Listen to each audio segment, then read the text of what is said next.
Well, the Mauna Kea Hui has tried to get an audit for many, many years. And so we're really thankful that some of our lawmakers have, you know, reached out to really look at the situation. Oh my gosh, I'm sorry, my water's on. Look at the situation and create a bill to look at um, the actual income generating things on Mauna Kea.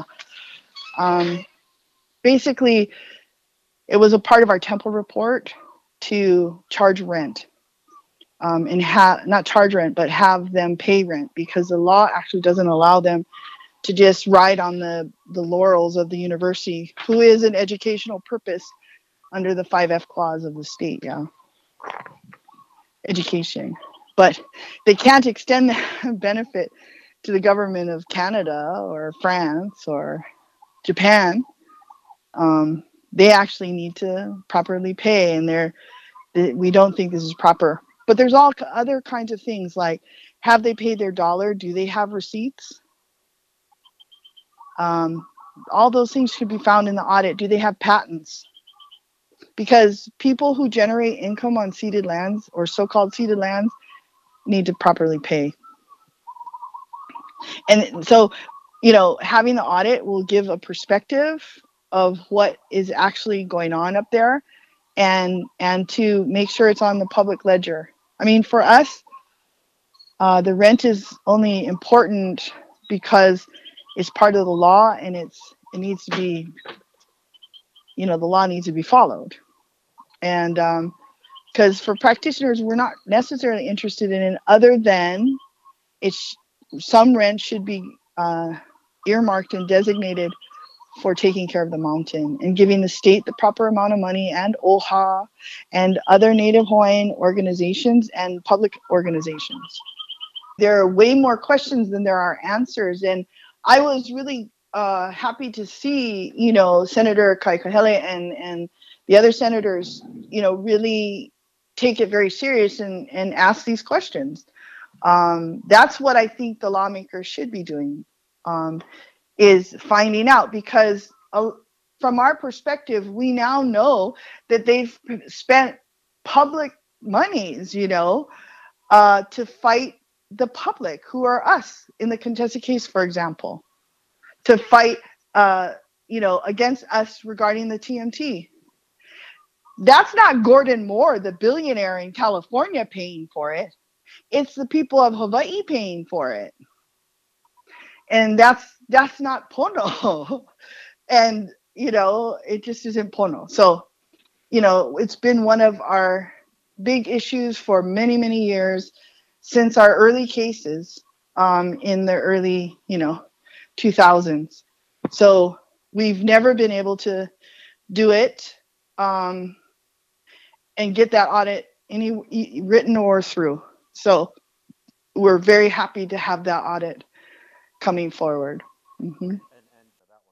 Sure. Well, here again, this is another case where I think the intent is admirable and actually has a lot of power to it. I worry about the practical consequences of this bill, and with the other bills. And one of the worries that I have is whether some of the language in some of these bills, and whether is too loose, and whether it can actually be used to weaponize against the astronomy community.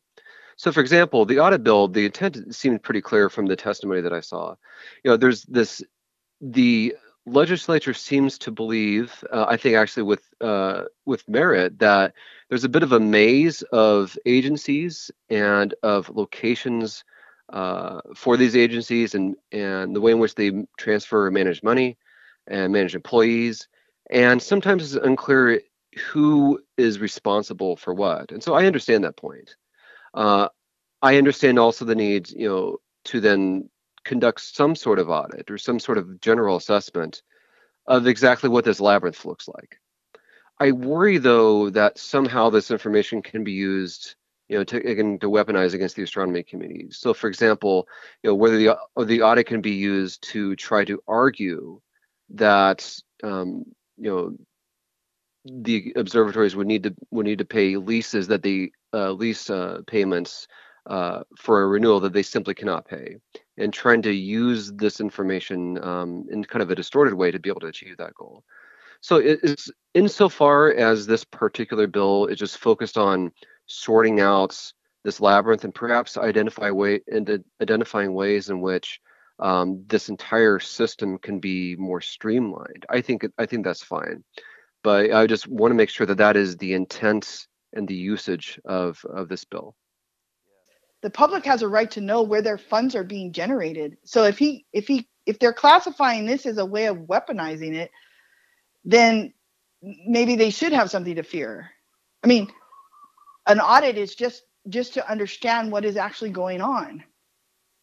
And why shouldn't the people understand that Mauna Kea belongs to the people of Hawaii? And not just to astronomers. Astronomers just have a right of use up there. They don't have a right of control. If they did, they wouldn't have to go to BLNR. That's why we're suing BLNR and the university, you know what I mean? So, but the point is they're shorting the people of Hawaii, the public people of Hawaii. You know, if OHA doesn't get their 20%, that means the public's not getting their 80. So, you know, we need to really start looking at, everybody's looking at, they're bringing in so much money. Well, how much money are they taking? You know, in so many words, how much resources and public funds are they using? Over $6 million they're using of public funds to fight the public. We're the public.